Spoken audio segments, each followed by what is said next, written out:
আমাদের এই ব্যস্ত জীবন আর এই চূড়ান্ত গরম বড্ড একঘেয়ে হয়ে যায় যদি ছোটখাটো এন্টারটেনমেন্ট না হয়। আর বাঙালিদের এন্টারটেনমেন্ট মানে হচ্ছে ঘুরতে যাওয়া। বড় উইকেন্ড না পেলেও শনি রবি তো হাতেই আছে। শনিবার গিয়ে রবিবার ফিরে আসা যায় এমন একটা রিসোর্টের আজ সন্ধান দেব। কলকাতার খুবই কাছে, পেয়ে যাবে সবুজ প্রকৃতি। কিভাবে যাবে, কোথায় থাকবে, সবটাই এই ভিডিওতে শেয়ার করব।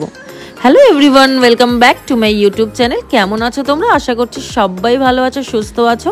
আমরাও ভালো আছি। এখন ঘড়ির কাঁটায় 10টা। আমাদের গাড়ি কিন্তু চলে এসেছে, তো চলো ওঠা যাক।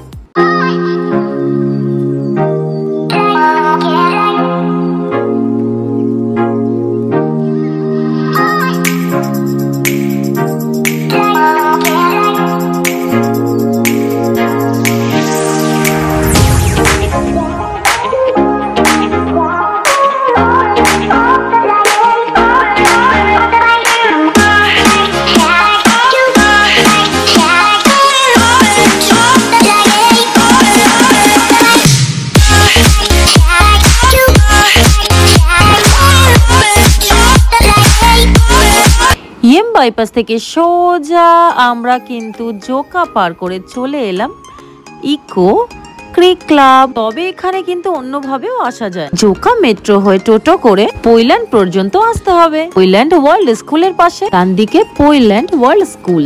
সো গাইস, আমরা কিন্তু পৌঁছে গেলাম। ফার্স্ট গেটটা তো ক্রস করে নিয়েছি, এটা সেকেন্ড গেট। সেকেন্ড গেট থেকে এবার সোজা চলে যাব। আর লাস্ট যে গেটটা আছে সেটা তো সেখানেই আমাদের আর কি লাস্ট গন্তব্যস্থল। তো দেখো, কথা বলতে বলতে কিন্তু পৌঁছে এলাম। আর সবজির গাছ কাকে বলে সেটা কিন্তু তোমাদের সবটাই দেখাবো আর কি। যে এখানের যে ইকো ক্রিকের মালিক, তার কিন্তু কোনো সবজি কিনতে হয় না। বেসিক্যালি এখানে প্রচণ্ড পরিমাণে সবজির গাছ রয়েছে। আমরা সব চেকিং করে রিসেপশনে চলে এলাম। রিসেপশনে এসেই আমাদের ওয়েলকাম ড্রিঙ্কস দিয়ে দিল। আর এদিকে তোজো ঘোরাঘুরি করছে, এদিকে দুষ্টুমি করছে। আমাদের হাতে এবার ওয়েলকাম ড্রিঙ্কস। আসা মাত্রই আমাদের ওয়েলকাম ড্রিঙ্কস আমরা পেয়ে গেলাম। দেন আমরা কিন্তু এখান থেকে সোজা আমাদের রুমে চলে এসছি আমাদের রুমে। রুমটা দেখো গাইস, কেমন লাগছে অবশ্যই জানাবে ভিউটা। এদিকে তোজো তো ছোটাছুটি ওর শেষ নেই, ওর খুবই মজা লাগছে।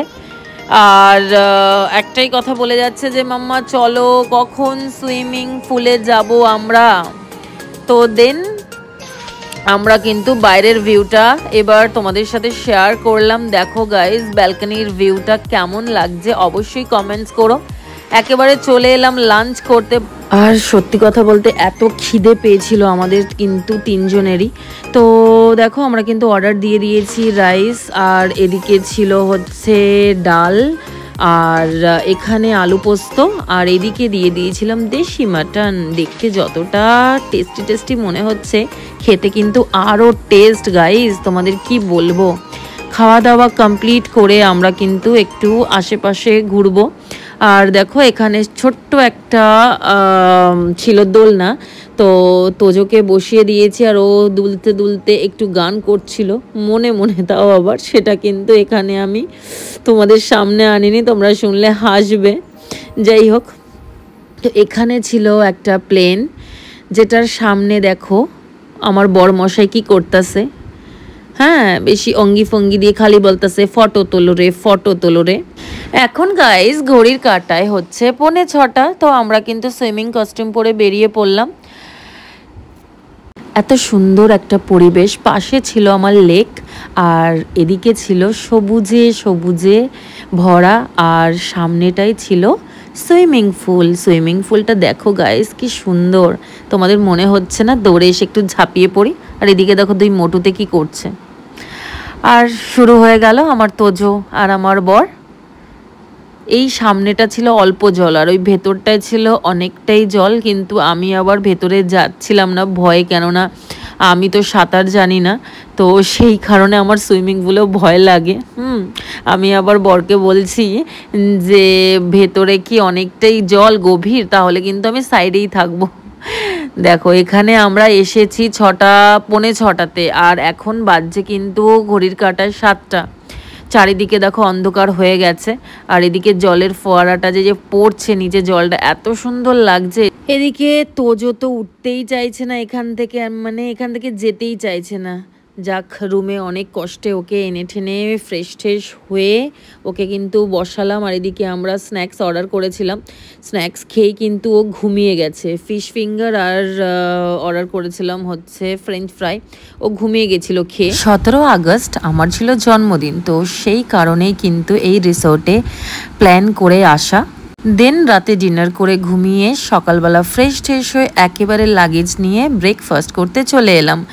ব্রেকফাস্ট কমপ্লিট করার পর এখান থেকে একেবারে সোজা বেরিয়ে আর কি একেবারে চলে যাব বাড়ির উদ্দেশ্যে। একদিনের জন্যই তো আসা, 1 নাইট আমরা ছিলাম। আর এদিকে দেখো সুন্দর সুন্দর কিন্তু গাছে রয়েছে ভেন্ডি, আর এদিকে দেখো এত সুন্দর লাগছে, মনে হচ্ছে এখান থেকে দুটো ভেন্ডি তুলে নিয়ে যায়। কিন্তু দুঃখের বিষয়, এগুলো তো হাত দেওয়াই যাবে, দেখাই যাবে, ভিডিওই করা যাবে, এগুলো তুলে নেওয়া তো আর যাবে না। আর আরেকটা জিনিস দেখাবো, এটা কে কে চেনো বলো তো? চিচিঙ্গা কি সুন্দর গাছে ঝুলে রয়েছে না? মনে হচ্ছে না গিয়ে একটু তুলে নিই? হ্যাঁ, আমারও তাই মনে হচ্ছিল, কিন্তু মনে হলে তো আর কিছু করার নেই। একটা দিন ঘুরতে এসে সত্যি কথা বলতে আমার এক্সপিরিয়েন্স তোমরা যদি বলো, আমার এখানে কিন্তু খুবই ভালো লেগেছে, আমি খুবই এনজয় করেছি। একদিনের জন্য এসেও কিন্তু খুবই মজা করেছি। তো আজকের এই আমার বার্থডে ব্লগটা কেমন লাগলো গাইজ, সবাই কমেন্ট করতে ভুলো না, কেউ প্লিজ স্কিপ করে দেখো না। আজকের মতন টাটা, সবাই ভালো থেকো, সুস্থ থেকো, দেখা হবে আবার নেক্সট কোনো ব্লগে, বাই।